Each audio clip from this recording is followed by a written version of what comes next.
going on? I'm Derek DeBloois Landscaping. Hope you're doing well. If you see behind me in this week's episode, we are changing out the hydro oil in my 2017 Toro Grandstand. This has the 52 deck. If you remember a while back on my Instagram, I posted about getting this mower in August, I believe, and I got this mower with 350 hours on it. I now have 420, and common sense says, while you're down, Derek, and you're in the middle of winter, why not do a hydro oil change?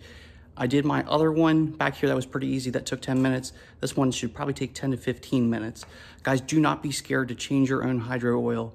Get in touch with your dealers, get the right products, and just go ahead and go at it. I know it's scary.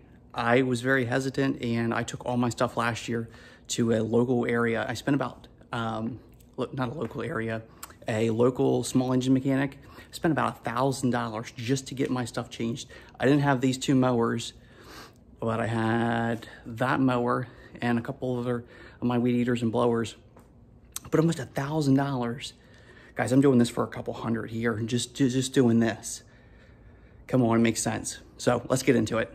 All right, so let's get this hydro oil changed. You can see I'm in shorts and a t-shirt, and I went ahead and laid out my supplies. So these are the two hydro oil filters. They're gonna go right back here. I hope you can see that. I'll get another shot and zoom in on these. So these are gonna be changed out. There's also two new O-rings with this. You need a 3/8 ratchet. And then I'm using the Toro Hyper Oil 500. This stuff is green. And you're gonna see here in a minute, the hydro oil that I have in there right now is black. And that's a good sign that it's time to change. If you're looking at, your hydro oil and you're wondering if it's black, definitely change it. If it's clear to a light amber, that's okay to keep running with it. They recommend 250 hours to 500 hours changing between your hydro fluids, especially with this. So I got all the parts laid out. Let's get into it.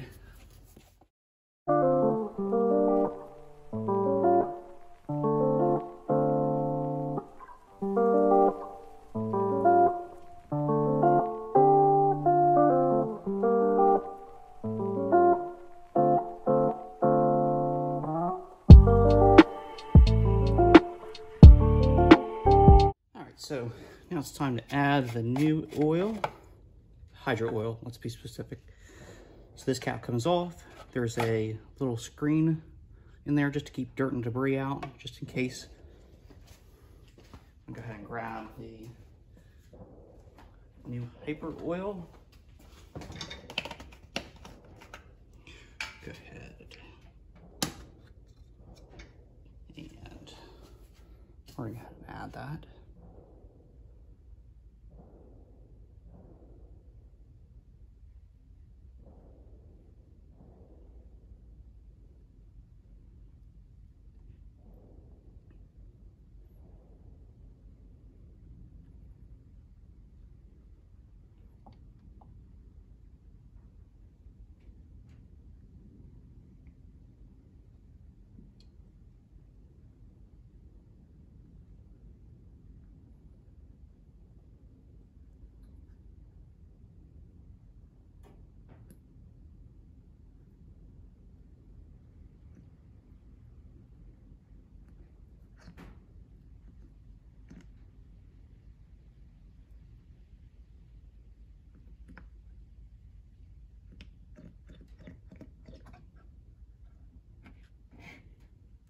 All right, so I added about half into the reservoir.